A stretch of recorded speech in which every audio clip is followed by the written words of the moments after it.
My girlfriend said, I used your social security number to open store cards. They're offering great discounts. She'd racked up $23,000. I replied, smart shopping. Then I filed identity theft reports with all 3 credit bureaus and the FTC.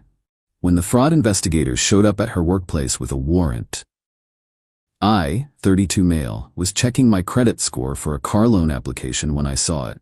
My score had dropped 180 points in 6 months. Impossible.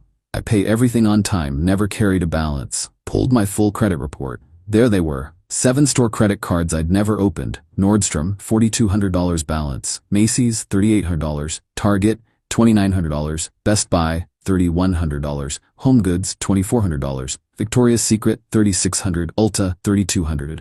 Total $23,200 in debt I didn't know existed. My hands went numb. Vanessa, 29, my girlfriend of 18 months, walked in from the bedroom carrying shopping bags. Again. Hey babe, got the cutest boots today. Nordstrom had this insane sale. Vanessa. My voice came out flat. Did you open credit cards in my name? She froze, just for a second, then smiled like I'd asked about the weather. Oh yeah, I was going to tell you about that. See, they were offering these crazy discounts for new cardholders, like 40% off your first purchase. And you have such good credit, so I figured, you used my social security number.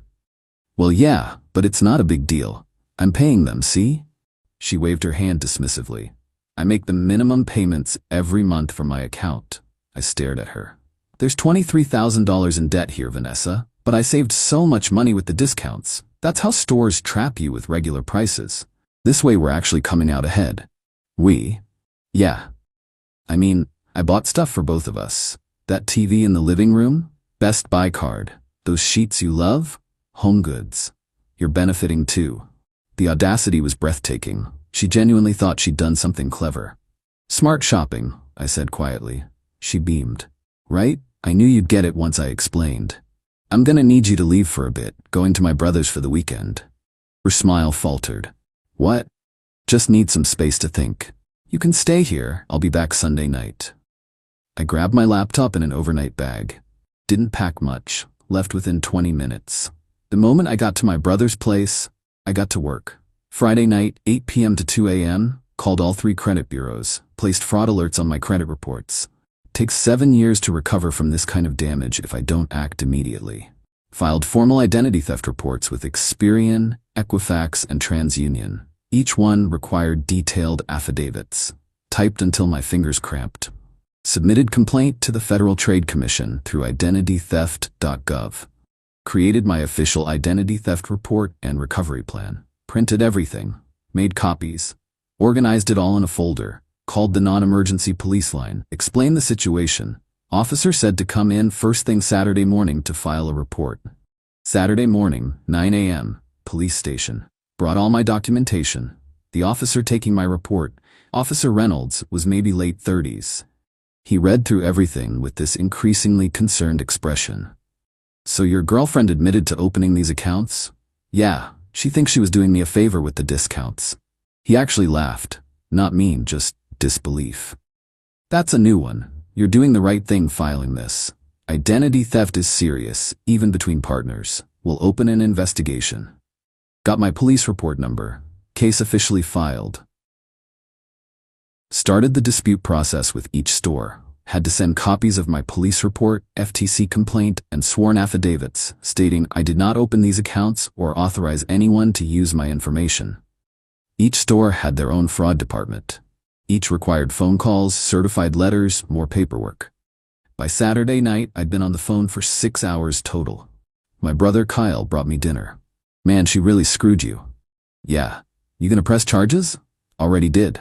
Filed the police report. Rest is up to the investigators. She know yet? Nope. Gonna tell her tomorrow when I get back. Kyle shook his head. Good luck with that.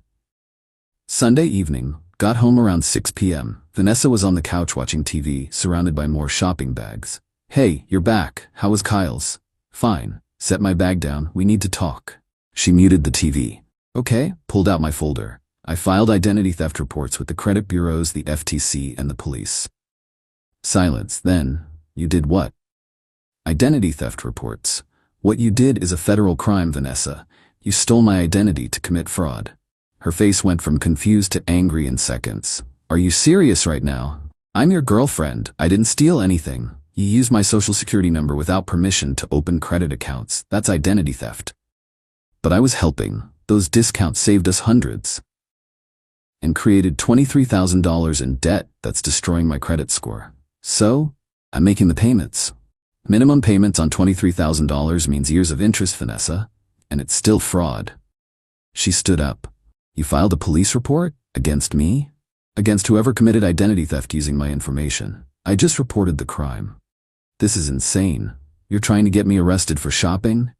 For fraud. We're together. Couples share stuff. Not social security numbers, not without permission. She grabbed her phone. I'm calling my mom. She'll tell you how crazy you're being. Go ahead. She stepped into the bedroom. I could hear her voice rising, muffled through the door. Phrases like being a psycho and over some shopping. She came back out 15 minutes later. My mom says you're being controlling and abusive. She's a paralegal. She knows the law. She says couples can't commit identity theft against each other. Your mom's wrong and not a lawyer. You're ruining my life over nothing. I'm protecting my credit and my identity. You need to find somewhere else to stay. You can't kick me out. I live here. Lease is in my name. You're not on it. I'm asking you to leave. Are you breaking up with me? Yeah, Vanessa, I am. The crying started. Big, heaving sobs. You can't do this. I love you. It was just shopping. I didn't mean any harm. You stole my identity? But I love you. Pack your stuff. I want you out by tomorrow evening. She left that night. Went to her mom's. Sent me approximately 30 texts ranging from apologies to threats to desperate pleas. Blocked her number. Update 1. 2 weeks later, the fraud investigation moved faster than I expected. Detective Morrison called me on a Tuesday. Mr. Harrison, we've reviewed your case. The evidence is pretty clear-cut. We're going to be contacting Miss Vanessa Bryant for questioning. Just wanted to give you a heads up. Okay, what happens next? We'll interview her, see if she admits to the charges. Given that you have documentation of her confession and the paper trail on the cards, we'll likely be filing charges. What kind of charges? Identity theft is a wobbler in most cases. Can be charged as misdemeanor or felony depending on the amount. With $23,000? Probably felony, but the DA makes that call. My stomach dropped. Felony, that's serious. But also she did this. All right, thanks for the update. One more thing, has she contacted you? Blocked her number after she moved out. Good, keep it that way. Any contact could complicate things. That same day I got an email from Vanessa's mom, Patricia. Subject line, urgent, family matter. Derek, I'm reaching out because Vanessa is absolutely devastated. She made a mistake, but you're taking this way too far. She's a young woman who got caught up in shopping, something every woman does. You filing police reports is vindictive and cruel. She was trying to help you both save money. The fact that you're treating her like a criminal over store cards is disgusting. My daughter has anxiety and depression, and your actions have triggered a severe episode. If something happens to her, that's on you. We're willing to meet with you to discuss this like adults. You need to withdraw those reports immediately. This can all go away if you just stop being stubborn. Patricia Bryant, I didn't respond. Deleted it. Next day, Vanessa's best friend Amber started commenting on my old social media posts. Nothing current, just going back months, leaving comments like "hope we're happy ruining people's lives" and "everyone makes mistakes, wow." Ignored it. Stayed offline mostly. Then Thursday happened. I was at work. I'm a systems analyst for a logistics company when I got a call from an unknown number. Usually don't answer, but something made me pick up. Is this Derek Harrison? Yeah? This is Investigator Chen with the District Attorney's Fraud Division. We've been assigned your identity theft case. I need to verify some information. Wait, this was real. The DA was involved. Sure. What do you need? Did Vanessa Bryant have your permission to use your social security number for any purpose? No. Did you authorize her to open any credit accounts in your name? No. Were you aware she was opening these accounts? Not until I pulled my credit report and saw the damage. And she admitted to opening them? Yes. Told me directly, said she was saving money with new cardholder discounts. Thank you. We'll be in touch. That was it. Call ended. That night, I got a voicemail from Vanessa's sister, Christina. Derek, it's Christina. Look, I know things are messed up, but you need to call off the cops. Vanessa made a mistake, okay? She didn't mean to hurt you, she was just trying to help. You're going to ruin her entire life over some credit cards? That's cold, man. She can't get a job with a record. She can't go to school. You're destroying her future because you're mad about money. Call me back. We can fix this. Don't be that guy.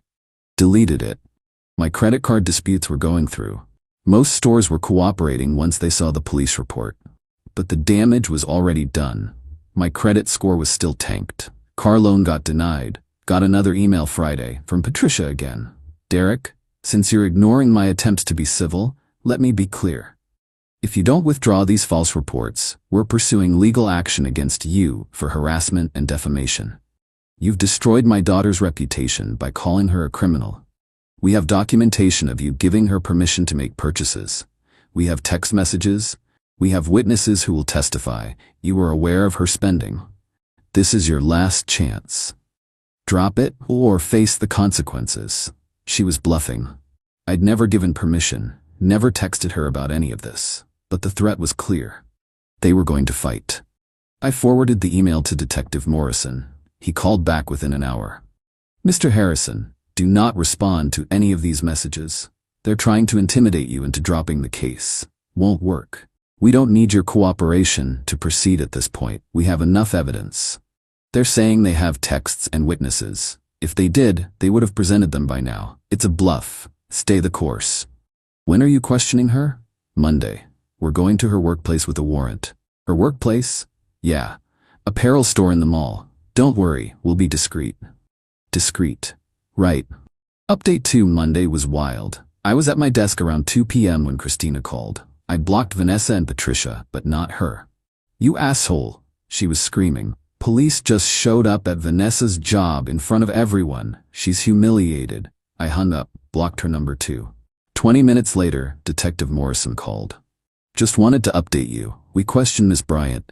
She admitted to everything on record. Confirmed she used your SSN. Confirmed she opened all 7 accounts. Confirmed she didn't have permission. She just confessed? She doesn't think she did anything wrong. Kept saying it was just shopping and couples share everything. We explained that's not how the law works. She's being charged with 7 counts of identity theft and 7 counts of fraudulent use of credit. What happens now? She'll be arraigned. Given the amount and circumstances, DA is charging these as felonies. Each count carries up to 3 years. She'll likely get a plea deal, but she's looking at probation, restitution, and a felony record at minimum. My stomach felt weird, like I should feel guilty but couldn't. She did this, not me. Thanks for letting me know. That evening the texts started coming from unknown numbers. Hope her happy she's crying herself to sleep. You destroyed her life, congrats. She loved you, and this is how we treat her? Everyone knows what you did, you'll never find anyone. Her friends, all attacking me. I turned my phone off. Next morning, Patricia called my work. My manager, Steve, came to my desk looking annoyed. Some woman named Patricia keeps calling, says it's urgent about a family emergency. Want me to put her through? No, if she calls again, tell her I'm unavailable and to stop calling. Everything okay? I gave him the brief version. Ex-girlfriend committed identity theft, facing charges, her family is harassing me. Steve's eyes went wide. Jesus, yeah, I'll handle it. Let me know if it escalates. It escalated. Wednesday, I got served at my apartment. Civil lawsuit. Vanessa and Patricia were suing me for $50,000 for emotional distress and defamation, $15,000 for malicious prosecution, attorney fees. The filing claimed I falsely accused Vanessa of crimes, that I had given her permission to use my information, and that I was engaged in a vindictive campaign to ruin her life after our relationship ended. I immediately called a lawyer, found one through the Bar Association who specialized in civil defense. Her name was Miss Reeves, late 40s, sharp as hell. This is frivolous, she said after reading the complaint. She confessed to police. She's been charged. They have no case. So what do I do? File a motion to dismiss. We'll argue that she admitted guilt, so there's no defamation. We'll probably countersue for legal fees. Don't worry about this. They're saying I gave permission. Can they prove it? No. Because I didn't. Then they have nothing. Relax, I've got this. But I couldn't relax, because Friday things got worse. Vanessa showed up at my apartment. I have a Ring doorbell, saw her before she knocked. She looked terrible, hair messy, no makeup, baggy clothes. Derek, please, I need to talk to you. Her voice through the speaker. I didn't respond. I know you're there, please, just 5 minutes. Silence. They're saying I could go to prison, Derek. Prison. Over shopping. Is that what you want? Me in prison? Still didn't respond. I'll pay it back. I'll pay back every penny. I'll get a second job. I'll sell everything. Just please drop the charges. Can't drop charges. It's up to the DA now. She must have heard me through the door. Then talk to them. Tell them it was a misunderstanding. Tell them we worked it out. We didn't work it out. You committed a crime. It wasn't a crime. It was a mistake. Leave, Vanessa. No, you owe me this. After everything I did for you, I cleaned your apartment, I cooked for you, I made your life better, and this is how you repay me. By reporting that you stole my identity? Yeah. I loved you. She was screaming now. I loved you, and you're sending me to prison. You're sending yourself. Leave or I'm calling the cops. Call them. They'll see how cruel you're being. I called the non-emergency line. My ex-girlfriend is at my door refusing to leave after I asked her multiple times. The dispatcher said they'd send someone. Vanessa heard me. You're calling the cops on me again? Are you kidding? She kicked my door, hard, then again. Vanessa, stop. You stop ruining my life. More kicking. My neighbors came out. Ma'am, you need to calm down, my neighbor Jerry said. He's destroying me. She turned on Jerry. He's putting me in prison over nothing. Cops arrived within 10 minutes, 2 officers. Vanessa was still crying on my doorstep. Ma'am, you need to leave the property. I just want to talk to him. He won't talk to me. He doesn't have to talk to you. You need to leave. But he's ruining my life. They eventually walked her to her car. One officer came back to my door. You want to press charges for the property damage? I looked at my door. She'd scuffed it pretty bad. Couple dents. No, I just want her to leave me alone. We'll document this. If she comes back, call us immediately. Update 3. Final resolution. The trial, plea hearing was 3 months later. Mr. Reeves got the civil lawsuit dismissed within 6 weeks.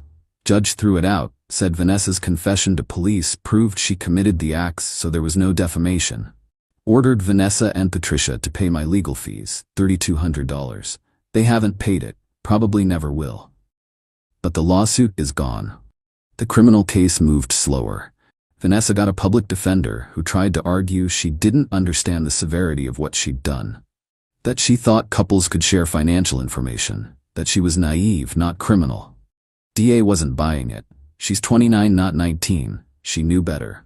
They offered a plea deal, plead guilty to 3 felony counts, down from 14, 5 years probation, $23,200 restitution to me, 200 hours community service, mandatory financial literacy classes. Her lawyer tried to push back, asked for misdemeanors. DA said no. Day of the hearing I went. Mr. Reeves came with me for moral support. Vanessa was there with Patricia and Christina. All 3 glared at me like I'd killed someone. The judge reviewed the plea agreement. Miss Bryant, do you understand that by pleading guilty you're admitting to committing these crimes? Yes. Vanessa's voice was barely audible. And you understand that this will result in a felony conviction on your record? Yes. Do you wish to accept this plea agreement? Pause. Long pause. Then, yes. Very well. The court accepts your guilty plea. Sentencing came 2 weeks later. Judge gave her exactly what the plea deal outlined. 5 years probation, restitution, community service, classes. Ms. Bryant, the judge said, identity theft is a serious crime. It doesn't matter that you were in a relationship with the victim. You stole his identity and destroyed his credit. That you don't seem to grasp the severity of your actions concerns me. Hopefully these conditions will help you understand. Vanessa cried through the whole thing. Outside the courthouse, Patricia came at me. I hope you're proud of yourself. She can't get a job now. Can't go to school. You've destroyed her. She destroyed herself. She made one mistake. 7 counts. All felonies. Not my choice, hers. Christina jumped in. You're a monster. She loved you. Then she shouldn't have committed fraud against me. They kept yelling, but I walked away. Nothing more to say. 3 months after sentencing, I'm still dealing with the aftermath. My credit score has improved, but only to 630. Still terrible. The accounts are being removed slowly. Bureaus are slow as hell with fraud cases. I got approved for a secured credit card to start rebuilding. Had to put down $1,000 as collateral. Starting from scratch. The restitution? Vanessa's paid $300 total. She's supposed to pay $250 monthly. She's already behind. I can report her to probation, but honestly, I doubt I'll ever see that money. That's just reality. Her social media went dark after the conviction. Don't know what she's doing now. Don't care. Patricia sent one final email 2 months after sentencing. Derek, I hope you can live with yourself. My daughter can't find work because of the background checks. She's depressed, she can barely function, all because you couldn't forgive one mistake. You didn't just ruin her life, you ruined ours too. We're supporting her financially because of what you did. I hope when you're old and alone, you remember this. Remember that you destroyed a young woman's life over money. Patricia. I deleted it. Didn't respond. Some people, mutual acquaintances, have sided with Vanessa. Said I took it too far. That couples work things out that I should have just made her pay it back privately. But here's the thing. She didn't ask. Didn't tell me. Didn't think what she was doing was wrong even after I explained it. And when caught, she doubled down. Called me controlling. Got her family to attack me. She never apologized. Never showed real remorse. Just kept saying it wasn't a big deal, and I was overreacting. Even in court, even pleading guilty, she didn't seem to understand that stealing someone's identity, even your boyfriend's, is a crime. The tears were about getting caught, not about what she did. My credit is wrecked. I'm rebuilding from zero.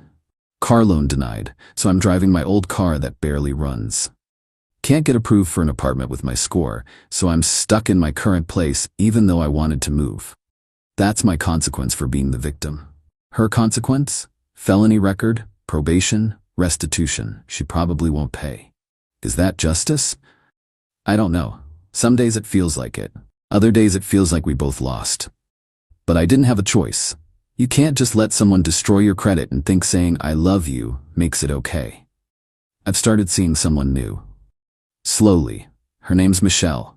We've been on a few dates. She knows the whole story. Figured I should be upfront about my credit situation in case things get serious. Her response? Wow, you handled that really well. Must have been hard. First person who didn't make me feel guilty for reporting a crime. We're taking it slow. Really slow. Trust is hard now. But I'm okay. Rebuilding credit, rebuilding life, rebuilding trust in people. Vanessa made her choices. She's living with them. I made mine. I'm living with them too. Difference is, I can sleep at night knowing I didn't steal from someone I claim to love.